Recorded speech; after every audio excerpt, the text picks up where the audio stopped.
mengantarkan dan menguburkan jenazah. Dalam pengurusan jenazah, kita diperintahkan oleh Rasulullah Shallallahu Alaihi Wasallam agar menyegerakan dalam pelaksanaannya, terutama dalam mengantarkannya ke kubur. Ada beberapa hal yang perlu diperhatikan ketika kita mengiringi dan mengantarkan jenazah ke kubur, yaitu pertama, lebih utama jika setiap orang memegang usungan keranda dengan berjalan kaki. Akan tetapi, jika jauh dan dalam keadaan tertentu, boleh kita menggunakan kendaraan.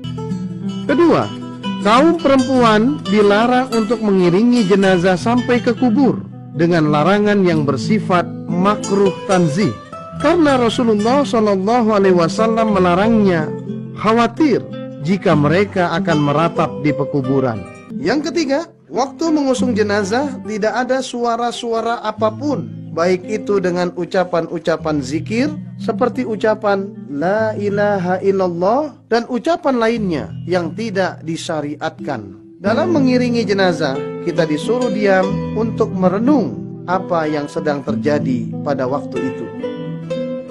Yang keempat, pada waktu memasuki area pekuburan, disunnahkan oleh Nabi Shallallahu Alaihi Wasallam agar kita melepas sepatu, sandal, dan alas kaki lainnya.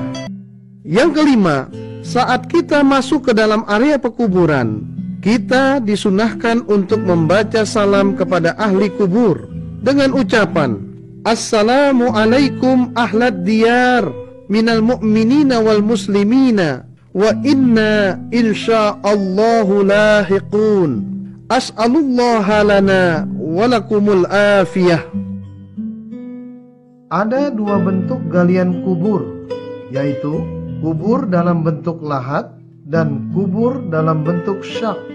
Rasulullah SAW menyuruh kita untuk memperdalam kubur. Ketika jenazah sudah sampai ke area pekuburan, maka ada beberapa hal yang harus diperhatikan sebagai berikut.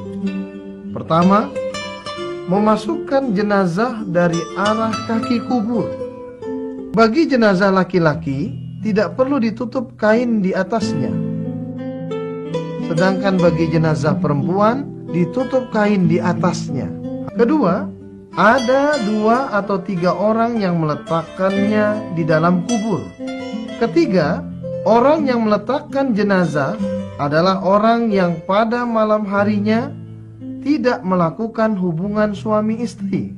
Keempat, sewaktu meletakkan mayat ke dalam kubur, disunahkan membaca Bismillahi wa ala millati Rasulillah.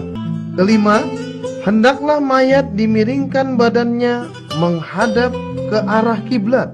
Keenam, setelah itu bukalah tali-tali yang mengikat kain kafannya. Bila perlu, badannya ditopang dengan bantalan tanah yang telah disediakan. Ketujuh, tutuplah lahat tadi dengan papan atau yang sejenisnya, agar waktu menguburkannya, tanah tidak langsung mengenai jasadnya. Boleh mencurahkan tanah sebanyak 3 kali ke dalam kubur dari arah kepala. Kedelapan, boleh meninggikan tanah pekuburannya sejengkal dari permukaan tanah dan diberi tanda. Kesembilan, mendoakan dan memohonkan ampun kepada Allah atasnya dengan doa masing-masing.